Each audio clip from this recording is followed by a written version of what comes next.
नमस्कार, बड़ी खबर में आपका स्वागत है। मैं हूं आपके साथ राजीव। बड़ी खबर में आज हम बात करेंगे छठ पूजा की, हम बात करेंगे जम्मू कश्मीर विधानसभा में हुए हंगामे की, साथ ही हम बात करेंगे मुजफ्फरपुर में पकड़ी गई शराब की खेप की, और सबसे पहले हम बात करेंगे छठी मैया की और छठ पूजन की, जहां पर देश के अलग अलग हिस्सों में छठ की पूजा जोरदार तरीके से चल रही है। बाजारों में भीड़ लगी हुई है। आपको बता दें कि बिहार हो, बंगाल हो, पश्चिम बंगाल हो, उत्तर प्रदेश हो, कई अलग अलग राज्यों में भी ये छठ की पूजा देखी जा रही है, जहां पर बाजारों में भीड़ लगी हुई है। लगातार हम ये देख रहे हैं कि बाजारों में ट्रैफिक का जाम भी लगा हुआ है, और दिवाली के बाद छठ का आरंभ जो हो चुका है, उसके बाद हरिद्वार की अगर हम बात करें तो धर्मनगरी हरिद्वार में भी छठ की रौनक दिखाई दे रही है। ज्वालापुर गंगा घाट पर विशेष तैयारियों के साथ पूजा अर्चना की व्यवस्था की गई है, और पूर्वांचली श्रद्धालु गंगा घाट पर अपनी पूजा कर रहे हैं। साथ ही साथ बाजारों में खूब रौनक और चहल पहल दिखाई दे रही है। लोग बाजारों में जमकर खरीदारी कर रहे हैं। छठ का जो पर्व है वो अपनी सीमाओं से बढ़कर देश और विदेशों में मनाया जा रहा है, और इस व्रत में जो लोग हैं वो कठोर अनुशासन और नियमों का पालन करते हैं, जिसमें व्रती महिलाएं नहाए खाए से शुरुआत करती हैं, और इसके दौरान विशेष रूप से चावल, लौकी, सब्जी और अरहर की दाल का सेवन किया जाता है। 7 सितंबर यानी आज शाम को सूर्यास्त के समय महिलाएं सूर्य देवता को अर्घ्य अर्पित करेंगी। इसके बाद पूरी रात संध्या आरती के पश्चात महिलाएं सूर्योदय की प्रतीक्षा करेंगी और जागरण करेंगी। अगले दिन 8 नवंबर को ब्रह्म मुहूर्त में सुबह 3 बजे से व्रती महिलाएं छठी मैया की आराधना करेंगी, और सूर्योदय के समय सूर्य देवता को अर्घ्य देकर व्रत का समापन करेंगी। और लगातार आप देख रहे हैं कि तस्वीरों में किस तरह से कि अलग अलग शहरों में, प्रदेश के अलग अलग शहरों में, अलग अलग देश के हिस्सों में छठी मैया की पूजन हो रहा है। अलग अलग घाटों पर लोग भगवान सूर्य को अर्घ्य दे रहे हैं और पूजा अर्चना कर रहे हैं। और इसी खबर पर हमारे हरिद्वार से हमारी संवाददाता आफरीन बानो हमारे साथ जुड़ गई हैं। आफरीन से हम बात करेंगे और जानेंगे कि क्या कुछ चल रहा है हरिद्वार में। आफरीन, कैसा नज़ारा देख रहे हैं आप हरिद्वार में छठ पूजा के दौरान? पूरे बिहार में ही नहीं, उत्तर प्रदेश की अगर हम बात करें, उत्तर प्रदेश, हरियाणा, दिल्ली, नोएडा, गाजियाबाद, हर जगह इस तरह की तस्वीरें दिखाई। हरिद्वार की अगर मैं बात करूं तो हरिद्वार में इस वक्त आज मैं आपको बताऊं कि जो रौनक है वो साफ तौर देखिए आप तस्वीरों में देख सकते हैं कि किस तरह से बाजार में लोग खरीदारी कर रहे हैं, और छठ की पूजा के लिए लगातार भीड़ दिखाई दे रही है। अलग अलग शहरों के बाजारों की हम बात कर रहे हैं। जी बताइए आफरीन बानो, क्या कुछ नजारा है वहां का? आज छठ पूजा का महापर्व है, और ये पर्व बड़ी ही धूमधाम के साथ मनाया जाता है। आप बता दो कि जो बिहार में जिस तरीके से ये महापर्व मनाया जाता है, और उसी के साथ साथ अब संपूर्ण भारत में ये छठ पूजा जो है वो की जाती है, छठ पर्व मनाया जाता है। इस वक्त हमारे साथ जो संयोजक है, जिन्होंने ज्वालापुर गंगा घाट पर ये जो पूरा आयोजन है उनका इंतजाम किया है, वो मेरे साथ मौजूद है, और उनसे बातचीत करेंगे और जानेंगे आखिर क्या कुछ व्यवस्थाएं हैं यहाँ पर और कितनी तैयारियां हैं छठ पूजा लेकर जो आज पूरी कर ली गई हैं। जानना चाहूंगी आपसे कि क्या कुछ तैयारियां हैं जो पूरी कर ली गई हैं छठ पूजा को लेकर? जी, नाम मदन राय जी, मैं यहाँ का मेन कार्यकर्ता हूँ, और यहाँ पूरी तैयारियां हो चुकी है। आज पूरे घाट पर लाइट लगी हुई है, इसके बाद टेंट भी लगा हुआ, झांकी भी होगा, और सुबह में चाय व्यवस्था, सभी भंडारे भी हम लोग करते हैं, सभी चीज की व्यवस्था किया गया है। जानना चाहेंगे आपसे कि क्या कुछ पौराणिक कथा है, आखिर छठ पूजा जो है उसकी शुरुआत कहाँ से हुई? आखिर पौराणिक कथाओं के अनुसार क्या कुछ मान्यताएं हैं छठ पूजा की, ये जानेंगे। क्या नाम है आपका? मैम अर्जुन राय। जानना चाहेंगे आपसे। जी मैम, जैसे कि हमारी जो छठ पूजा का एक पारंपरिक जो कथा है या कब से हम लोग मना रहे हैं, ये है कि जब श्री राम जी अयोध्या से रावण का वध करके जब वापस आ रहे थे, तो माँ सीता और श्री राम जी राम राज स्थापना के लिए ये छठ पूजा की स्टार्टिंग किए थे, और उस समय से कंटिन्यूअस हमारे बिहार से ये निकला हुआ त्योहार है, और कंटिन्यूअस ये मतलब इंडिया से बाहर भी लोग जा जाके आज के डेट में मना रहे हैं। एक हमारे सनातन में बड़ी दुर्भाग्य की बात है, लोग पाठ तो करते हैं लेकिन उसकी पूरी नॉलेज नहीं रखते, जिसके कारण लोगों को अभी किसी से पूछा जाता है कि ये छठ पूजा क्यों करते हैं, तो वो अच्छी तरह जानकारी हमें नहीं दे पाते। छठ पूजा क्यों करी जाती है, इसके पीछे का क्या महत्व है, क्या पौराणिक कथा है इसके पीछे? इसके लिए मैम जैसे हमने आपको बताया कि श्री राम जी का मतलब कि श्री राम स्थापना करना था जब रावण जी सीता जी ने बोला था कि हम घर में राम स्थापना तभी करेंगे जब हम पहले माँ गंगा का और छठ मैया का व्रत करेंगे, उसके बाद में शुभारंभ करके तब हम राम स्थापना करेंगे। तो तब से ये चली आ रही है बिल्कुल छठ पूजा। तब से ये जानना चाहेंगे आपसे ये भी कि आखिर इस व्रत में, मैंने जहां तक मेरी जानकारी के अनुसार, कि ये ऐसा व्रत है जिससे बहुत सारी सावधानियां बरतनी पड़ती हैं। आखिर क्या कुछ नियम है और वो क्या कुछ सावधानियां हैं जो बरती जाती हैं इस व्रत में? मैम इस व्रत में सबसे बड़ी बात क्या है कि इसको कोई जरूरी नहीं है कि कोई लेडीज ही करे, इसे लेडीज और जेंट्स, यदि हमारे श्री राम जी कर सकते हैं माँ सीता के में, तो ये जेंट्स और लेडीज दोनों कर सकते हैं। और इसमें बहुत बहुत छोटी छोटी बारीकियां कहते हैं हमारे बड़ों की, और हमने जो सुनी है अपने बुजुर्गों से, कि जैसे इसमें थोड़ी भी गलतियां करे तो उसकी सजा माँ गंगा और छठी में ये बहुत जल्द देती है। बट इनसे विनती करते हैं कि हमारी ये सारी चीजें पूर्ण करे। तो सूरज भगवान को तो ऐसे भी सबसे पहले लोग अर्घ देते हैं और पूजा करते हैं, वो पूरा करने में थोड़ा समय लगाते हैं, लेकिन सजा देने में बहुत जल्द देती है। ये घाट है, ये ज्वालापुर का घाट है, गंगा घाट, और यहाँ पर देखिए ये जो है ये बनाए गए हैं छोटे छोटे से, ये आपको नजर आ रहे होंगे स्क्रीन पर, ये इस तरीके से यहाँ पर बनाए गए हैं। सारी महिलाओं ने आकर इनको बनाया है और अपना अपना नाम लिख कर गए हैं, और कहीं ना कहीं वो ये मानते हैं कि ये देवी के रूप में वो इनको पूजेंगे, जो भी इन्होंने यहाँ पर कृतियां बनाई हुई हैं। और साथ ही साथ छठी मैया जो है उनको लेकर लोगों का जो विश्वास है बहुत अटूट है। ये व्रत रखा जाता है ताकि उनके जो बच्चों की उम्र है वो लंबी हो, छठी मैया उनके बच्चों की रक्षा करे, साथ ही साथ पूरे परिवार की सुख शांति बनी रहे। इसको लेकर ये छठ व्रत रखा जाता है। छठी मैया का जो ये व्रत है वाकई में बड़ा फलदायक है, और इस व्रत के अंदर बिना जल पान के ये व्रत होता है, 4 दिन का ये व्रत होता है, और ये बहुत ही बड़ा व्रत होता है।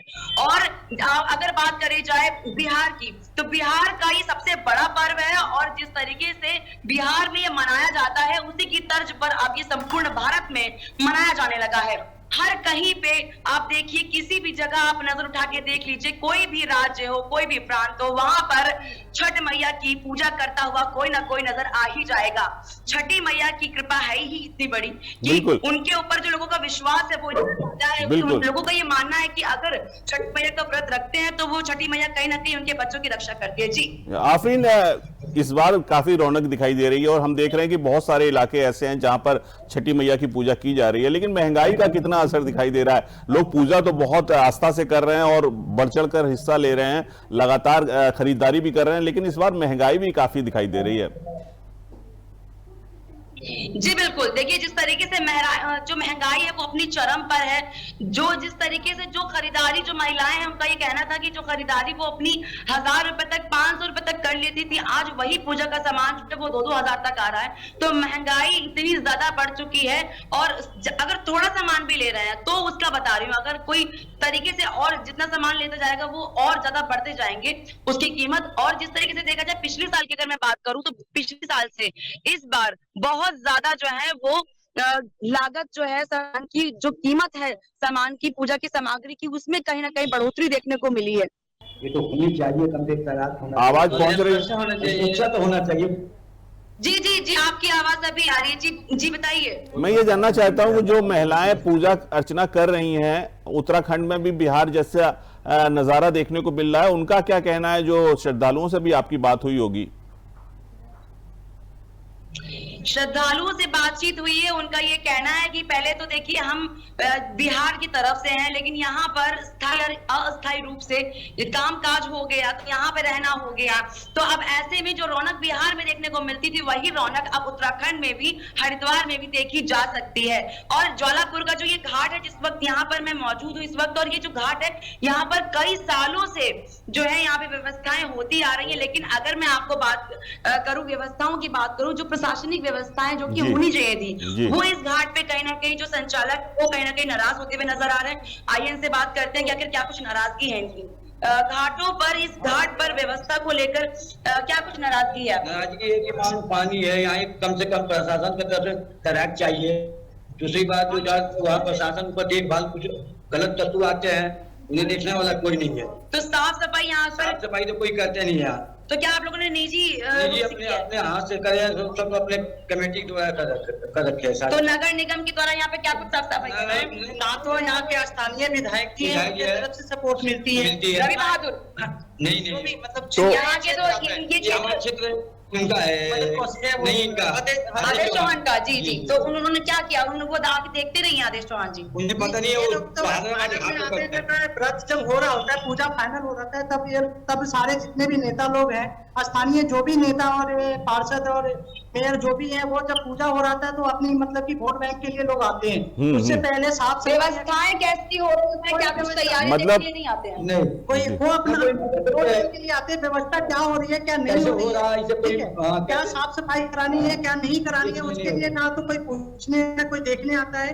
हमारे जो कार्यकर्ता है वही हम लोग आपस में मिलकर करते हैं इसको। 2 दिन 4 दिन 10 दिन से कंटिन्यूअस हम लोग लग के थोड़ा करके हमने इसको साफ सफाई चाहिए। हमें यहाँ एक तरह होना चाहिए, कोई दुर्घटना ना हो।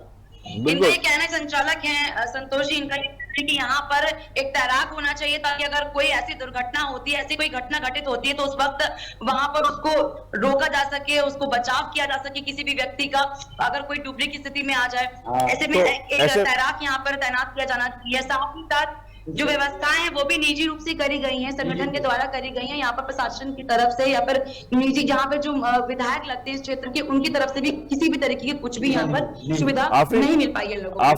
आफरीन, कोई नाविक नहीं है आपने जैसा बताया, और कोई अलग से इंतजाम नहीं किए गए? क्या कोई बोट नहीं रखी गई वहां पर? कोई अगर डूबता है या पानी में बह जाता तो उसको बचाने के लिए कोई सुरक्षा के इंतजाम नहीं है क्या वहां पर? देखिए यहाँ पर 2 बजे के बाद से जो भीड़ है, जो लोगों का तांता है श्रद्धालुओं का, वो शुरू हो जाएगा। अब ऐसे में जब लोग ज्यादा हो जाते हैं, जब भीड़ ज्यादा हो जाती है श्रद्धालुओं की, तो पानी में खड़े होते हैं, ऐसे में संभावनाएं बनी रहती हैं कि कहीं कोई घटना ना घटित हो जाए। ऐसे में कोई ना कोई यहाँ पर होना चाहिए, तैराक होना चाहिए, व्यवस्था होनी चाहिए। लेकिन ऐसे में किसी भी तरह की कोई व्यवस्था देखने को नहीं मिल रही। यहाँ पर जितना भी कुछ व्यवस्था करी गई है वो निजी रूप से करी गई है, कमेटी की तरफ से करी गई। मैं आपको दिखाऊं, देखिए ये लाइटें लगाई गई है यहाँ पे, और जो ये लाइटें लगाई गई हैं यहाँ पे, जो साफ सफाई का घाट देख सकते हैं, जो साफ सफाई का काम किया गया है, ये सारा कुछ निजी रूप से किया गया है। कमेटी जो संगठित कमेटी है उनके द्वारा किया गया है। बिल्कुल आफरीन, प्रशासन की तरफ से किसी तरह की सफाई और इन लोगों को इंतजाम नहीं किए गए उनके लिए। बिल्कुल आफरीन, हम लोग मीडिया का रोल अदा कर रहे हैं एक जिम्मेदार नागरिक के तौर पे, हमें भी अपनी जिम्मेदारी निभानी है। और मैं चाहूंगा कि आप ये बात उन नेताओं तक, उन प्रतिनिधियों तक और अधिकारियों तक जरूर पहुंचाएं कि जो कमियां हैं वो अगली बार से कमियां महसूस ना हो और अच्छे से छठ मैया की पूजा हो सके। अच्छा, एक बात और बताइए कि जो भीड़ जी AMV नेटवर्क हमें जो दिखाता आया है और सच दिखाता रहेगा। और रही बात इस बात की, तो जो यहाँ पर जनप्रतिनिधि हैं उन तक भी AMV अपना सवाल लेकर पहुंचेगा और उनसे जवाब लेगा, और वो जवाब हम अपने दर्शकों तक जरूर पहुंचाएंगे। जी बिल्कुल आफरीन, एक चीज और जानना चाहेंगे कि जिस तरह से रात में 2 बजे से आपने बताया कि भीड़ बढ़ती गई है, तो भीड़ को संभालने के लिए क्या पुलिस इंतजाम किया गया है?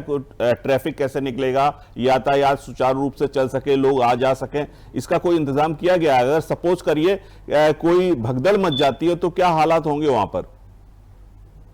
मैं आपको बताऊं, जिस वक्त में जिस जगह पे मैं यहाँ खड़ी हूँ, ये ज्वालापुर का घाट है, और यहाँ पे कुछ ही कदमों की दूरी पर ज्वालापुर कोतवाली है जी। यहाँ पर तमाम जो चौराहा है, यहाँ पर बिना किसी पर्व के भी इतनी भीड़ लगी रहती है कि यहाँ पर पुलिस बल हर रोज तैनात रहता है ताकि किसी भी तरह की भीड़ की स्थिति उत्पन्न ना हो सके।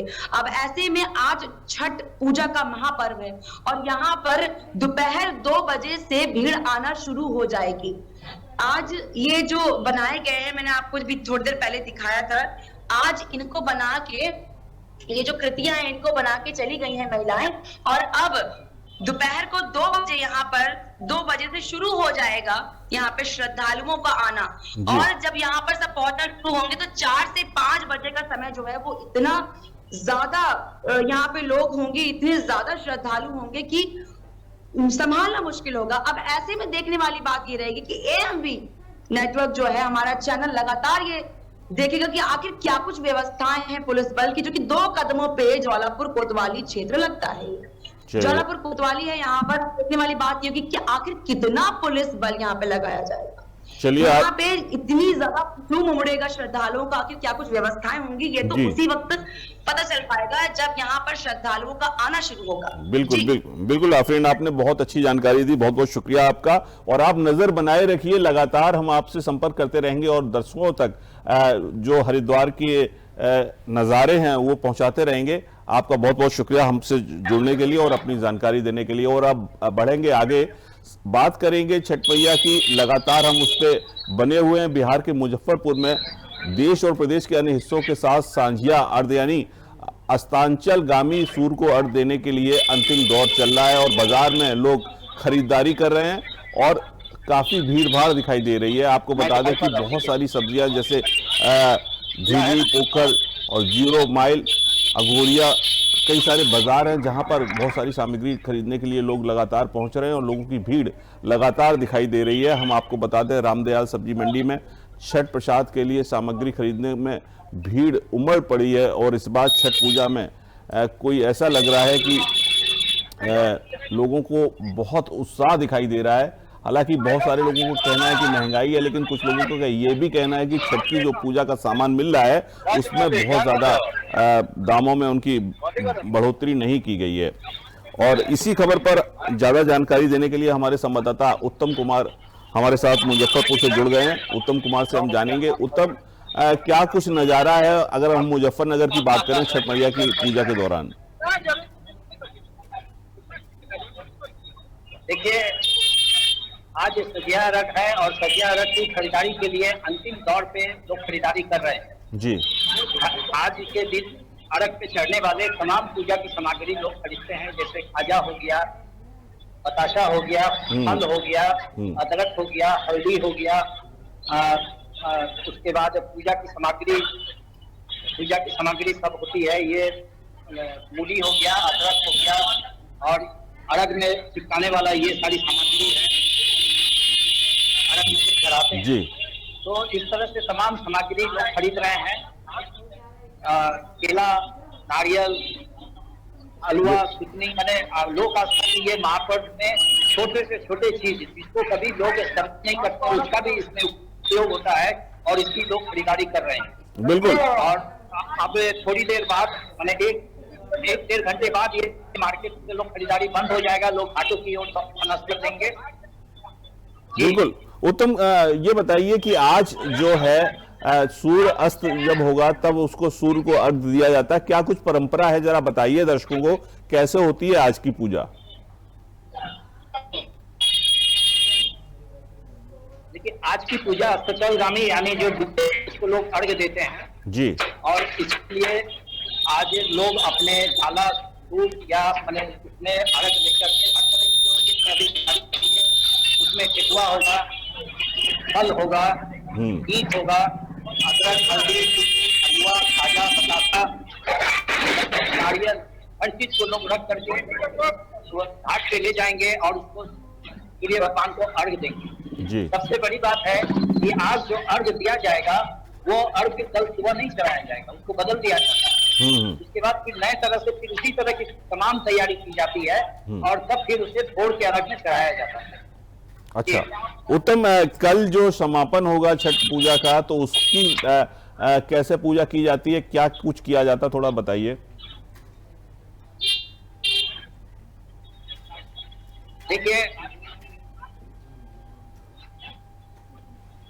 आज तो सजिया अर्घ है और सजिया अर्घ के बाद लोग अर्घ अर्पण करने के बाद जी घाट से लोग घर पे जाएंगे।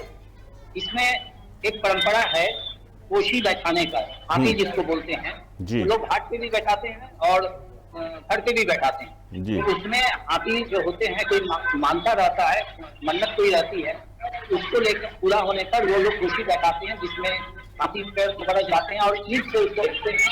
वो एक मनोरम दृश्य होता है जो रात भर उस महिलाएं बैठ के गीत गाते हैं, चाहे वो घर पे हो या घाट पे, बहुत ही मनोरम दृश्य वो होता है।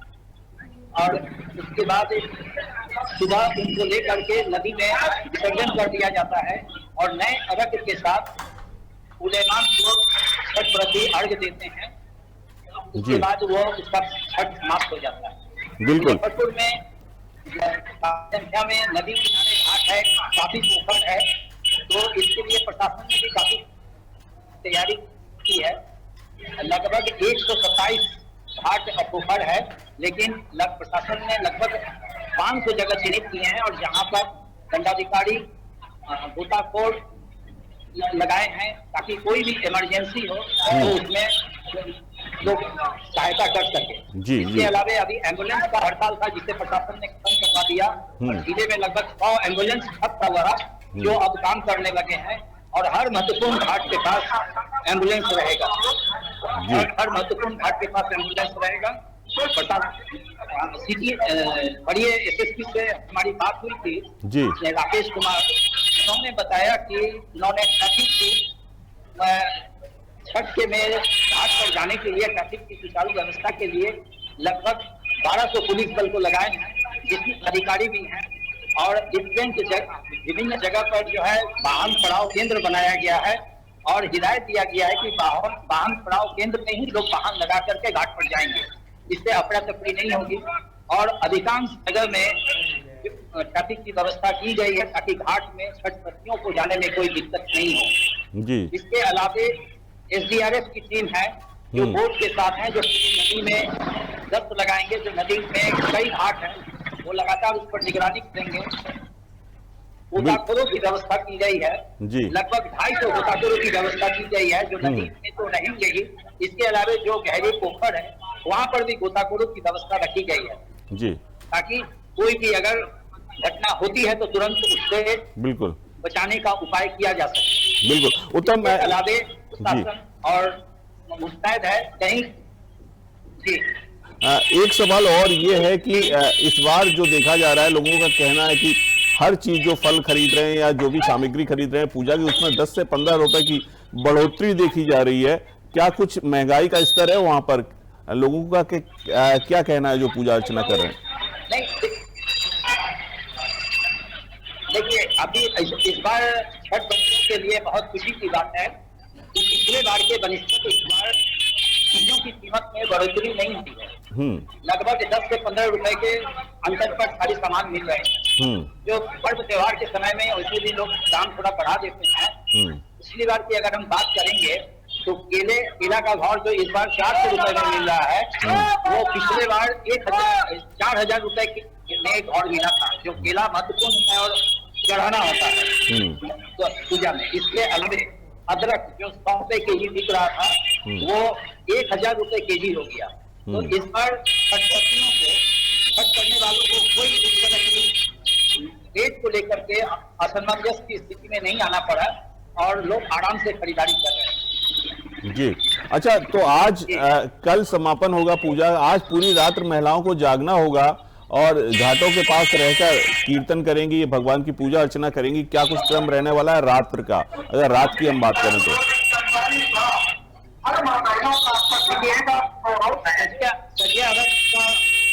चराने के बाद जी घाट से घर पर चले आते हैं और घर पर आकर के वो, जैसा कि मैंने आपको पहले बताया, वो कोसी लगाते हैं और उसमें ईंट से घेर करके उसमें दीप जलाते हैं और रात भर महिलाएं उसमें गीत गाती रहती हैं। और इसके अलावे प्रसाद के लिए ठेकुआ भी बनाने का जो है रात में चलता है, जो भोर तक चलता रहता है। पूरा रात, शाम से लेके पूरा रात तक महिलाओं का जो है ये तैयारी में बीत जाता है। लोग जगह ही जाते हैं और सुबह प्रातः घाट पर पुनः पहुंच करके लोग अर्घ देते हैं और अर्घ देने के बाद विभिन्न देवी देवताओं का पूजा करते हैं। तब वो अपने घर वापस जाते हैं और पारण करते हैं, यानी वो सब भोजन लेते हैं। और ये समझ लीजिए 4 दिन नहाए खाए के दिन जो खाए थे उसके बाद से महिलाओं का खाना, छठ व्रत जो करते हैं उनका खाना बंद हो जाता है जी। सिर्फ खरना का प्रसाद जो थोड़ा लेते हैं वही लेने के बाद वो निर्जला उपवास में रहते हैं। तो अभी तमाम महिलाएं, तमाम छठ व्रत करने वाले निर्जला उपवास में हैं। वो सजिया अर्घ के बाद भोर का अर्घ अर्पण करने के बाद ही वो पुनः भोजन या कुछ प्रसाद लेंगे जी। तो कल जो सूर्य भगवान को अर्घ देने के बाद समापन होगा, तो क्या कुछ नज़ारा रहने वाला है? सुबह कितने बजे से तैयारी शुरू हो जाएगी? कितने बजे लोग घाटों पर मौजूद होंगे? देखिए, नज़ारा तो अभी दो घंटे बाद, अभी 2 बजे से नज़ारा शुरू हो जाएगा घाट पर जाने का। जी, ये एक बहुत मनोरम दृश्य होता है। लोग अपने माथे पे, इसमें अधिकांश लोग अपने माथे पे जब आप दौड़ा में लाल कपड़े में उसको बांध करके प्रसाद को ले जाते हैं और घाट पर सजाते हैं अर्घ देने के।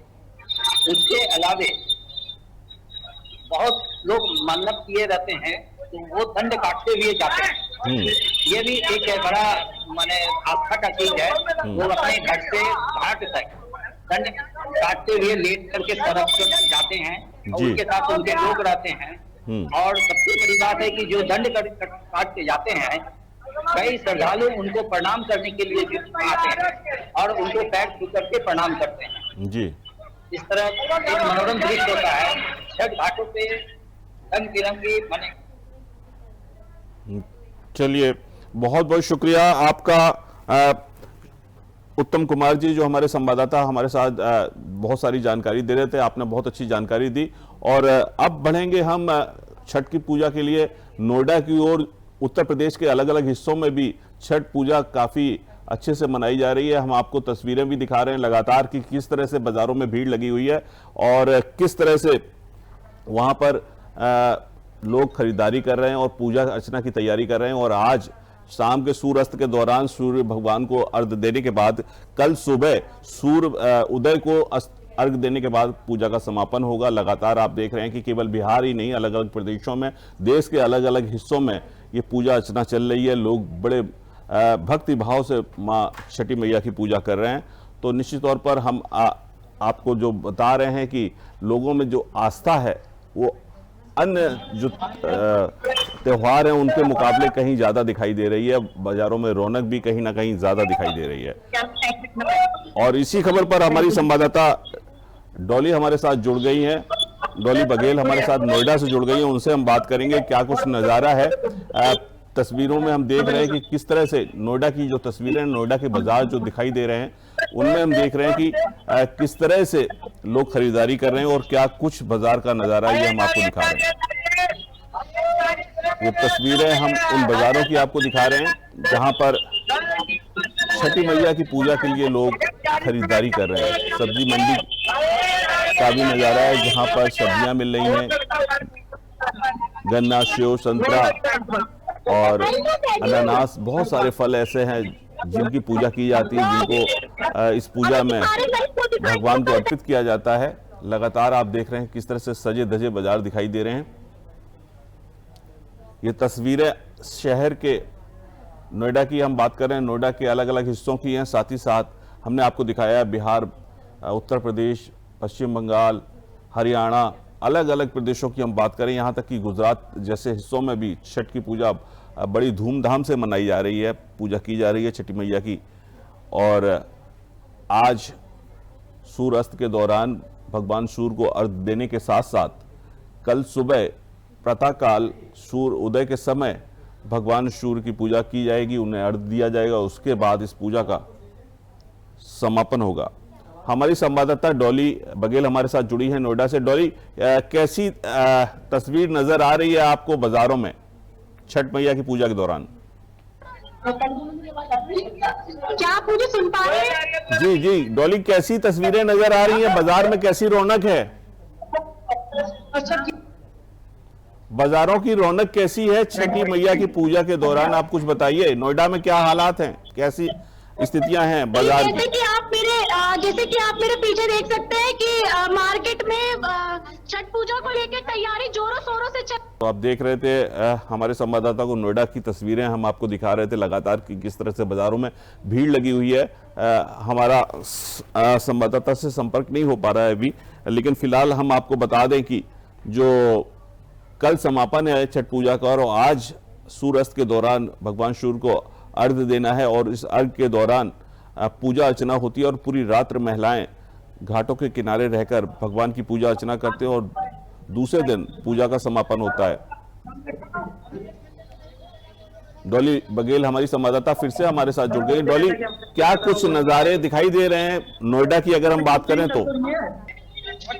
तो देखिए तस्वीरें जो हैं हम आपको दिखा रहे हैं अलग अलग हिस्सों की, देश और प्रदेश के अलग हिस्सों की, जहां पर ये हल्दी भी पूजा में अर्पित की जाती है। सिंघाड़ा, नारियल। जी जी जी, जैसे कि आप देख सकते हैं मार्केट में अभी छठ पूजा को लेकर तैयारी जोरों शोरों से चल रही है। वहाँ खरीदारी भी, लोगों में एक अलग ही उत्साह देखने को मिल रहा है छठ पूजा को लेकर।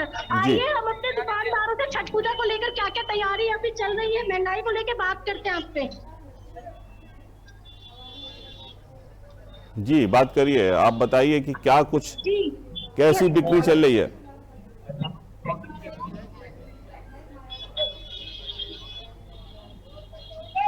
डॉली पूछिए जो दुकानदार हैं उनकी बिक्री कैसी हो रही है, क्या कुछ फायदा इस बार उनको नजर आ रहा है। आपकी बिक्री कैसी चल रही है?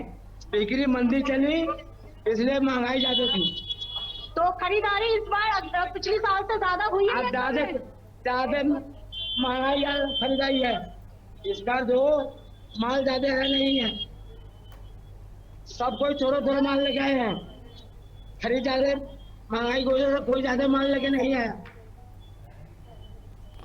डॉली, किसी श्रद्धालु से आपकी बात हो सकती है जो वहां मौजूद हो, जो पूजा के लिए सामान लेने आया हो? क्या सामान खरीद रहे हैं, क्या क्या सामान पूजा के लिए चाहिए होता है?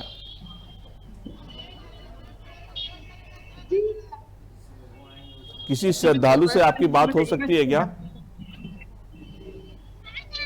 जी आप पहले आप देख सकते हैं कि मार्केट में अभी छठ पूजा को लेके तैयारी जोरों शोरों से चल रही है। खरीदारी भी आप देख सकते हैं। हम यहाँ किसी सहयोगी से बात करते हैं।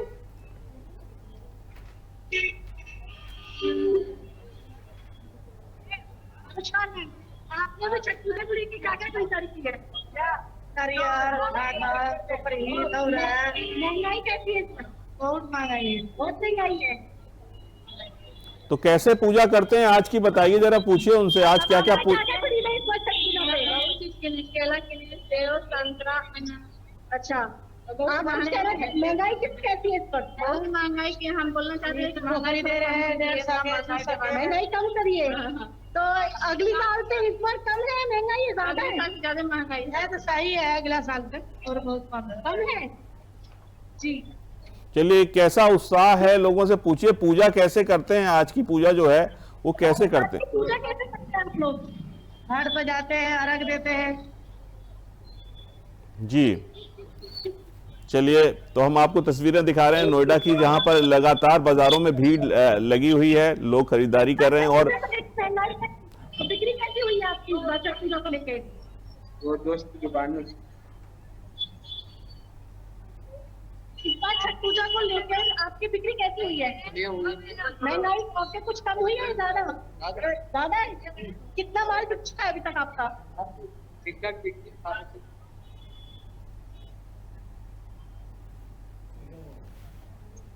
जी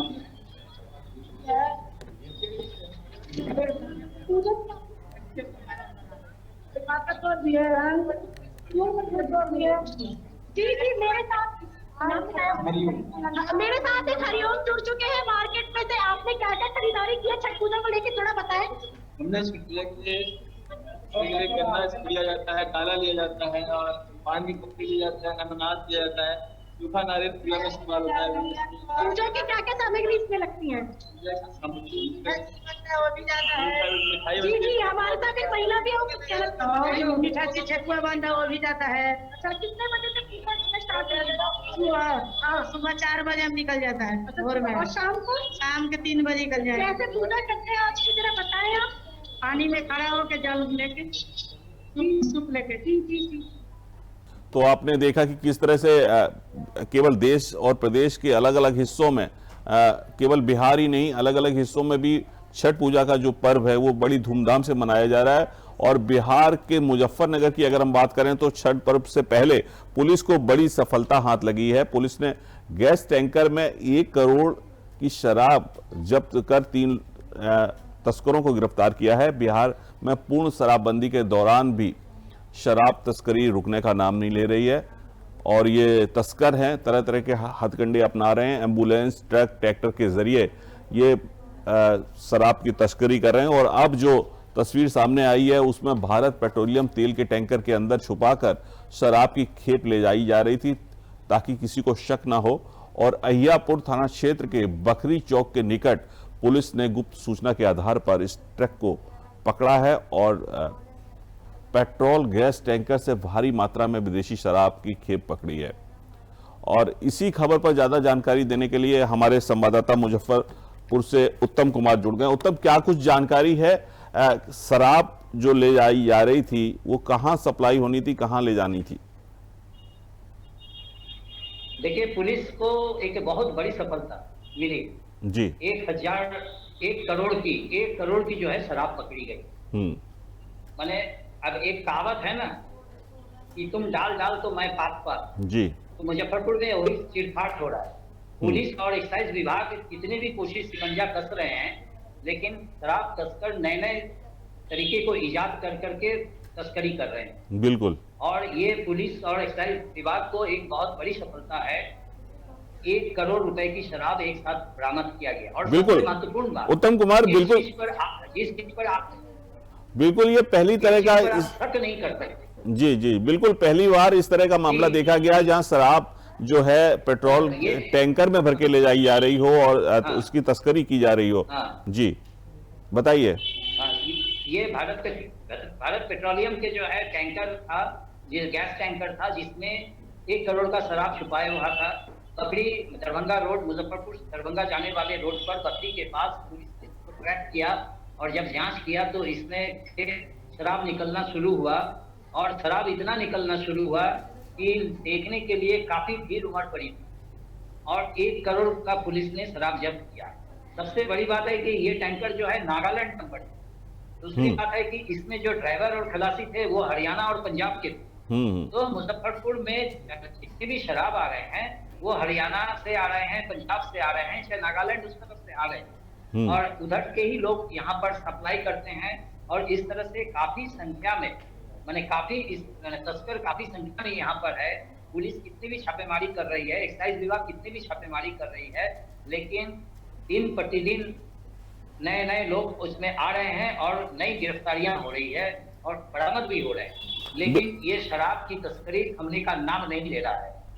बिल्कुल उत्तम, पिछले दिनों भी कुछ आपने देखा कुछ घटनाएं ऐसी आई थी जिसमें शराब पीने से लोगों की मौत हो गई थी, बहुत से लोगों की आंखों की रोशनी चली गई थी। ऐसे में निश्चित तौर पर एक बड़ा कानून बनाने की जरूरत है। हालांकि वहां शराबबंदी चल रही है बिहार में, लेकिन फिर भी एक सख्त कानून बनाने की जरूरत महसूस हो रही है क्योंकि लगातार शराबबंदी के बावजूद भी वहां शराब की बिक्री खुलेआम हो रही है। क्या कुछ पता चल पाया है कि ये लोग कहाँ के आपने हरियाणा का बताया, ये कौन लोग थे, कहाँ से ये इन्होंने टैंकर लिया था और कहाँ इनको पहुंचाना था, ये शराब तस्करी कहाँ ले जा रहे थे? देखिए, अभी तो इन लोगों की गिरफ्तारी हुई है, पूछताछ चल रही है जी। और नागालैंड से ये टैंकर था जी। चालक और खलासी जो था वो हरियाणा और पंजाब का था। लेकिन अभी तक ये पता नहीं चला कि टैंकर में शराब कहां से लोड किया गया था और इसे कहां पर डिलीवर करना था।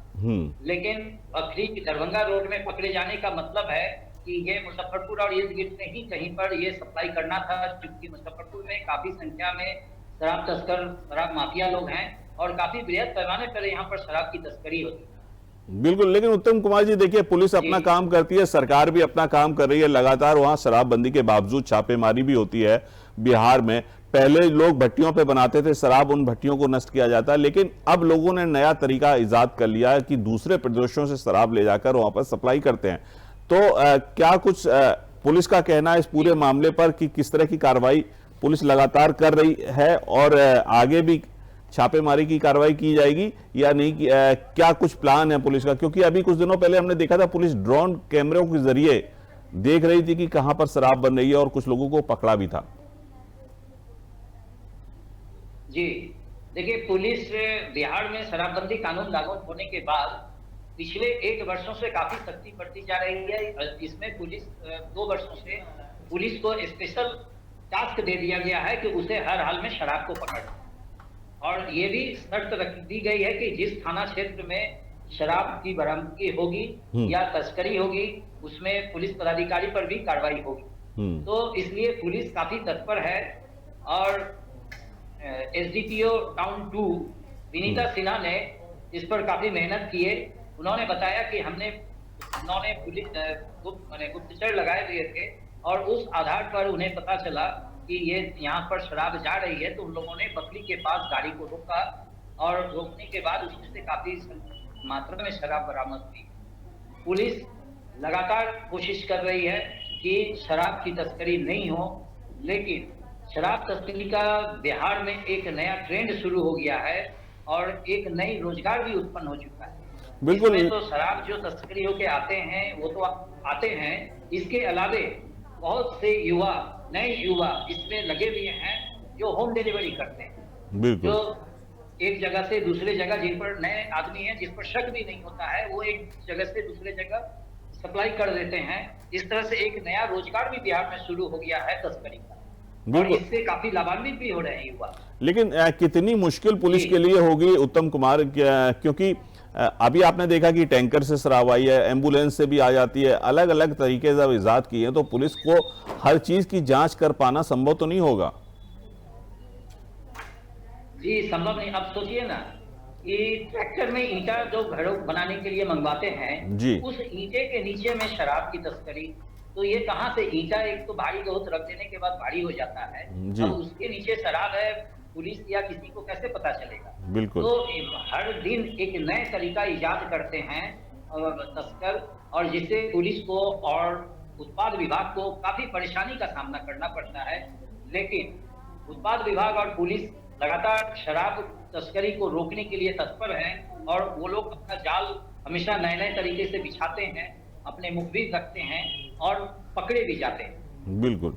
आप उत्तम कुमार जी, हम आपसे जानना चाहेंगे कि क्या कुछ होना चाहिए, क्योंकि देखिए कानून तो सरकार ने बना दिया है, इम्प्लीमेंट भी कर रही है सरकार, छापे भी मारी भी कर रही है, लेकिन जिस तरह से लोग पकड़े जाते हैं उसके बाद उनको क्या सजा होनी चाहिए, सजा में और कठोरता आनी चाहिए, क्या कुछ आप कहना चाहेंगे इस बारे में कि कैसे ये शराबबंदी रोकी जाए, शराब बिक्री रोकी जाए?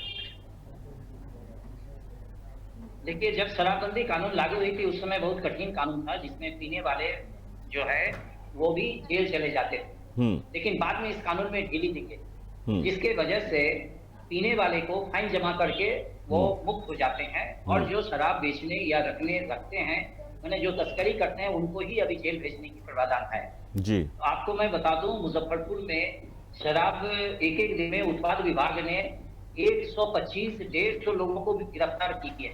मैंने उनको जो है कोर्ट में ले जाने के लिए उनकी गाड़ी कम पड़ जाती थी, बस से उनको लाना पड़ता था। इतने बड़े पैमाने पे जो गिरफ्तारी होती थी। लेकिन अभी जो कानून में ढील की गई है उसमें पीने वाले को, पहले कानून था पीने वाले को भी जेल जाना पड़े, लेकिन बाद में इसको मैंने जी ये किया गया, लिबर्टी किया गया, जिस वजह अब पीने वाले अपना फाइन जमा करके मुक्त हो जाते हैं। तो एक तो ये अगर पीने वाले पर भी रहती तो शायद पीने वाले ही नहीं मिलते, तो शराब की तस्करी कहाँ से? बिल्कुल। और शराब अगर बंद करना ही है तो शराब को ही बंद किया जाए, यानी शराब के फैक्ट्री को ही बंद किया जाए, तब जाके ये संभव। नहीं तो शराब बनेगी तो वो जहाँ बंदी है वहां पर लोग तस्करी करके लाएंगे। बिल्कुल सही। सरकार को और प्रशासन को इस विषय पर सोचना चाहिए।